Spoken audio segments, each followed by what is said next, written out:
공군 부사관의 성추행 사망 사건과 관련한 전방위 수사가 진행되고 있는 가운데 늑장 수사 의혹을 받은 공군 검찰에 대한 수사 역시 진행되고 있습니다.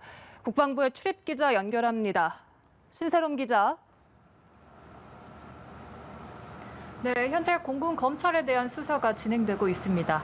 앞서 압수수색이 이뤄질 당시 공군 검찰이 제외되면서 봐주기 의혹이 일었는데요. 국방부는 관련 자료를 검토하는 것부터 수사를 진행 중이라고 밝혔습니다. 공군 검찰은 지난 4월 초 성추행 사건을 송치받았습니다. 피해자가 숨진 지 나흘해가 지난 31일에서야 가해자 장모 중사에 대한 첫 조사가 이뤄졌습니다. 결국 55일 동안 가해자 조사를 단 한 차례도 하지 않았던 겁니다. 또 가해자 휴대전화 압수수색 영장을 발부받고도 바로 집행하지 않았던 정황도 확인됐습니다. 그리고 군 검찰이 오늘 오후 2차 가해 혐의를 받고 있는 부대원들의 주거지와 사무실을 압수수색했죠. 네, 오늘 군 검찰은 20전투 비행단에 대한 압수수색에 나섰습니다.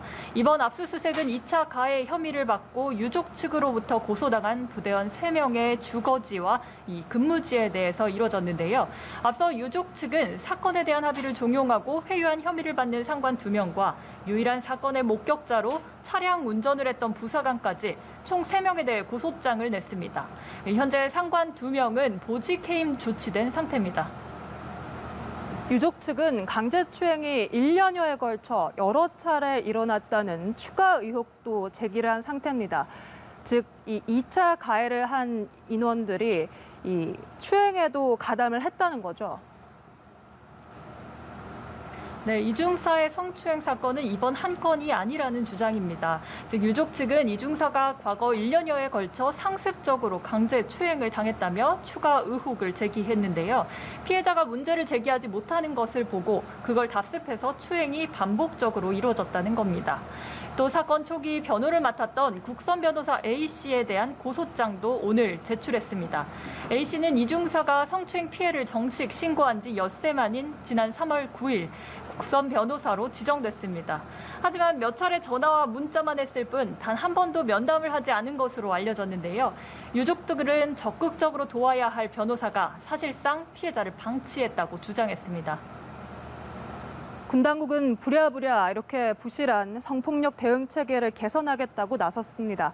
즉, 민간인이 참여하는 제도 개선 전담팀을 운영한다고요.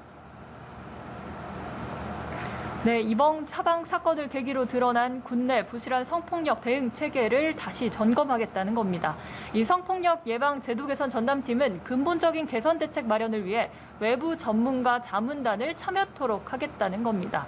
이와 함께 오는 16일까지 신고된 성폭력 사건을 처리하는 특별조치반도 가동하기로 했습니다. 신고된 사안 중 형사 절차 진행이 필요한 것은 국방부 검찰단의 전담 수사팀이 맡아 신속하게 수사할 계획입니다. 현재 접수된 피해 신고는 15건, 이 중에 10건은 수사가 이뤄질 예정입니다. 하지만 이 같은 TF가 성과를 거둘지는 의문이라는 지적이 많습니다. 군이 코로나19 격리 장병들의 부실급식 파문으로 장병 생활여건 개선 TF를 만든 지 4일 만에 성폭력 예방 전담팀이 구성된 건데요. 이번 사건을 통해 군내 지침과 매뉴얼 모두 무용지물이었다는 것이 확인된 만큼 이렇게 왜곡된 군 조직 문화를 바꿀 법과 제도 개선이 필요하다는 지적이 나옵니다. 네, 지금까지 국방부 신세롬 기자였습니다. 고맙습니다.